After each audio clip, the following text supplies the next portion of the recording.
સુરતથી દીપિકા પટેલે આપઘાત કર્યાનો ખુલાસો ફોરેન્સિક પોસ્ટમોર્ટમમાં આપઘાત કર્યાનું સામે આવ્યું।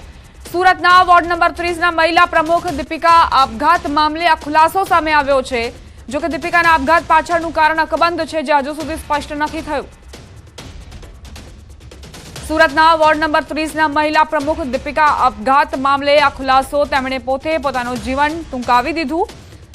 જો કે કયા કારણોસર આપઘાત કર્યું તે હજુ સ્પષ્ટ નથી। ફોરેન્સિક પોસ્ટમોર્ટમમાં એ વાતની પુષ્ટિ થઈ છે કે દીપિકા પટેલે પોતે જ આપઘાત કરીને જીવન ટૂંકાવી દીધું। રાજકોટથી સમાચાર। ઈ-કેવાયસી મુદ્દે મહિલાઓનો આક્રોશ, ટોકન ન આપતા હોવાનો મહિલાઓએ આરોપ મૂક્યો। મોટી સંખ્યામાં મહિલાઓ પહોંચી સેન્ટર પર અને હોબાળો મચાવ્યો।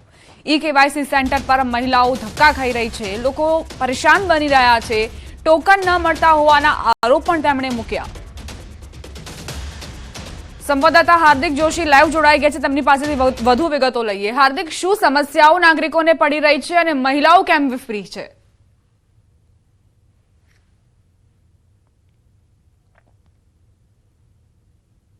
સુધી જે છે ટોકનની વ્યવસ્થા નથી, અનેક જે છે એ આક્રોશ જોવા મળી રહ્યો છે। અત્યારે મોટી સંખ્યામાં અહીંયા મહિલાઓ પણ પહોંચી છે, લોકોમાં પણ ક્યાંક આક્રોશ જોવા મળી રહ્યો છે। અહીંયા કોઈ જ વ્યવસ્થા ન હોવાનો આક્ષેપ જે છે મહિલાઓ કરી રહી છે। ખાસ કરીને ઈ-કેવાયસી શું તકલીફ થાય જો આમાં એકમાં નામ કમી કરાવવું છે અને એક નામ કાઢવાનું છે।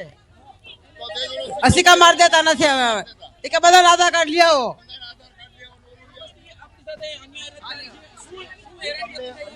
સિક્કો આજ 3 વર્ષથી મારું હતું લાસન બંધ છે જાર્યું। આમાં ત્રણ નામ કમી કરવાના છે, 2 નામ તો કમી નથી કે હંધાના લઈ આવો આધાર કાર્ડ। છે આપણે એમની સાથે પણ વાત કરવાનો પ્રયાસ કરીશું। શું તમારી શું તકલીફ છે અને શું સમસ્યા એવી છે કે સરકારશ્રીએ હાલમાં દરેક સ્કૂલોમાં દરેક વિદ્યાર્થીઓના અપાર આઈડી બનાવવા માટેનું પ્લાનિંગ શરૂઆત કરેલી છે। હવે એની અંદર અપાર આઈડી માટે રેશન કાર્ડમાં તમારું ઈ-કેવાયસી પણ ફરજિયાત હોવું જોઈએ। હું ઈ-કેવાયસી કરાવવા આવ્યો છું। ઓલરેડી મારા રેશન કાર્ડમાં મારા બાયોમેટ્રિક કેપ્ચર્ડ થયેલા છે। જે તે સમયે મેં મારું ચૂંટણી કાર્ડ પણ આપેલું છે અને બાયોમેટ્રિક પણ કરાવેલું છે, છતાં અત્યારે ફરી ધક્કો ખાવો પડે।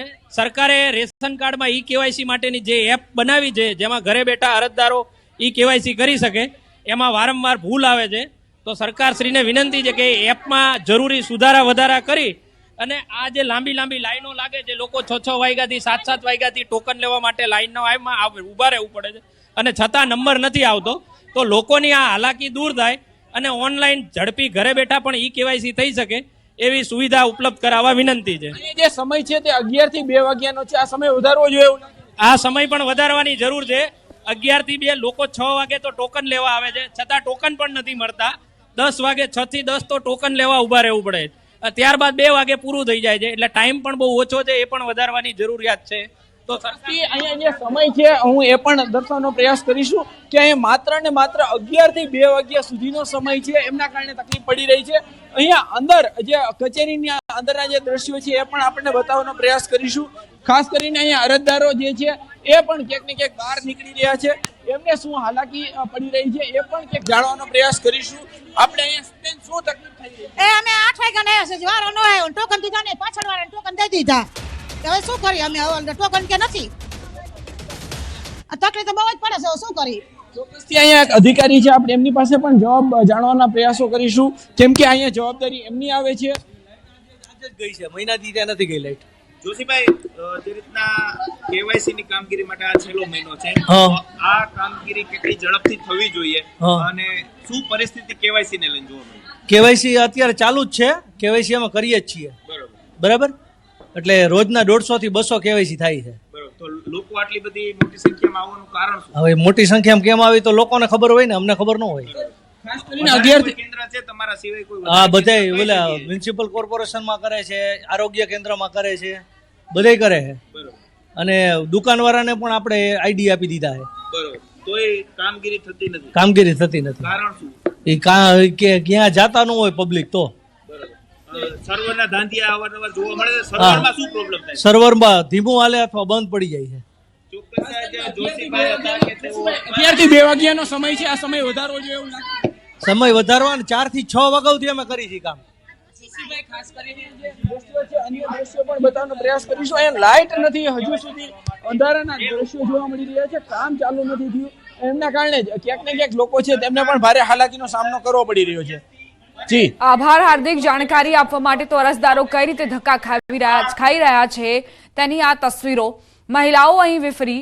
જો કે સામે જે કર્મચારી હતા તેમનું કહેવું છે કે અમે સાંજે પણ કામ કરી રહ્યા છીએ, 4 થી 6 વાગ્યા સુધી અમારું કામ ચાલી રહ્યું છે.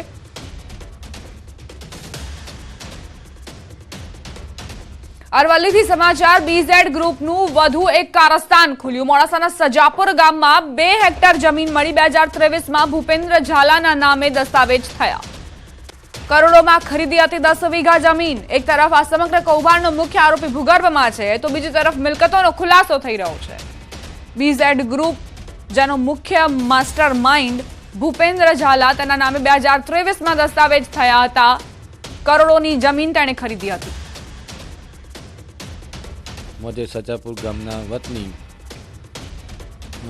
કાનસી ઉદેસી પૂજારાની જમીન મોજે વગડી, તાલુકો હિંમતનગર, જિલ્લો સાબરકાંઠાના વતની ભૂપેન્દ્રસિંહ પરબતસિંહ ઝાલાએ ખરીદેલ છે.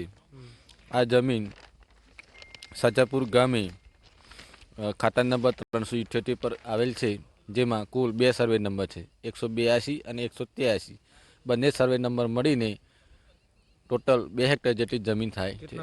બીઝેડ ગ્રુપના સીઈઓ હાલ ભૂગર્ભમાં છે. તેમની સીઆઈડી પોલીસ તપાસ કરી રહી છે, પરંતુ આ તપાસ વચ્ચે અલગ અલગ મિલકતો જે જમીનો રાખવામાં આવી છે તેના દ્રશ્યો તમને બતાવીશ કે બહાર આવી રહ્યા છે. ખાસ કરીને મોડાસા તાલુકાનું જે સજાપુર ગ્રામ પંચાયતના સીમાડામાં આપ જોઈ શકો છો દ્રશ્યોમાં કે 2 હેક્ટર જેટલી આ જગ્યા આવેલી છે. ખાતા નંબર 378માં જે 182 અને 183 સર્વે નંબરની અંદર આપ આ દ્રશ્યોમાં જોઈ શકો છો તે જમીન લેવામાં આવી છે. લગભગ 2 હેક્ટર જેટલી કરોડો રૂપિયાની આ જમીન છે. એટલે કે લોકોના નાણાં ક્યાં રોક્યા છે તેના સવાલો વચ્ચે અલગ અલગ મિલકતો સામે આવી રહી છે. વર્ષ 2023થી જ, એટલે કે 1 વર્ષ પહેલાંથી જ જે રોકાણકારોના પૈસા છે તેનું રોકાણ કરવાની શરૂઆત કરવામાં આવી હોય તેવું હાલ તો લાગી રહ્યું છે. એટલે કે અરવલ્લી જિલ્લામાં અલગ અલગ જગ્યાએ હાઈવેની પાસે ગામડાઓમાં 2 હેક્ટરથી લઈ અને 5 હેક્ટર સુધીનું જે જગ્યાઓ રાખવામાં આવી છે. એટલે અલગ અલગ રોકાણો કરી અને જે રૂપિયા અહીં રોકવામાં આવ્યા છે. એટલે જે આયોજન 1 વર્ષ પહેલાંથી શરૂ કરી દેવામાં આવ્યું હતું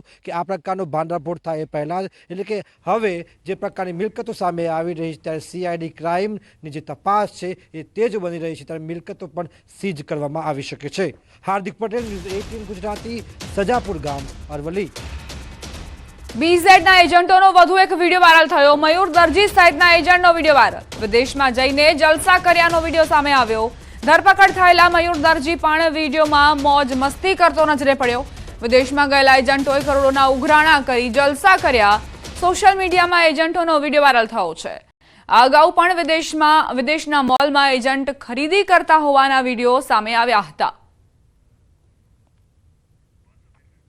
તો આ કૌભાંડીઓએ અહીં લોકોને શિકાર બનાવ્યા. તેમની પાસેથી જે રોકાણ કરાવ્યું તેના પૈસે જલસા મારતા વિડીયો સામે આવી રહ્યા છે. બીઝેડના એજન્ટો કઈ રીતે વિદેશમાં ઠુમકા લગાવી રહ્યા છે તેનો વિડીયો જુઓ. બીઝેડ કૌભાંડ મામલે તપાસનો ધમધમાટ તેજ. અરવલ્લી અને સાબરકાંઠામાં સીઆઈડી ટીમોની તપાસ. 4 ટીમો તપાસ કરી રહી છે. રોકાણકારોના નિવેદન નોંધવાની કાર્યવાહી હાથ ધરાઈ. 15થી વધુ રોકાણ કરનારા વેપારીઓના નિવેદન લેવામાં આવ્યા.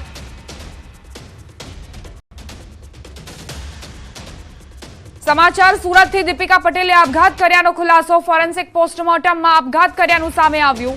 સુરતના વોર્ડ નંબર 30ના મહિલા પ્રમુખ દીપિકા આપઘાત મામલે આ ખુલાસો સામે આવ્યો છે.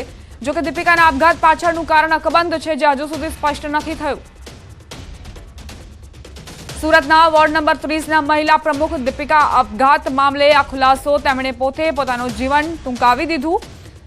જો કે કયા કારણોસર આપઘાત કર્યું તે હજુ સ્પષ્ટ નથી. ફોરેન્સિક પોસ્ટમોર્ટમમાં એ વાતની પુષ્ટિ થઈ છે કે દીપિકા પટેલે પોતે જ આપઘાત કરીને જીવન ટૂંકાવી દીધું.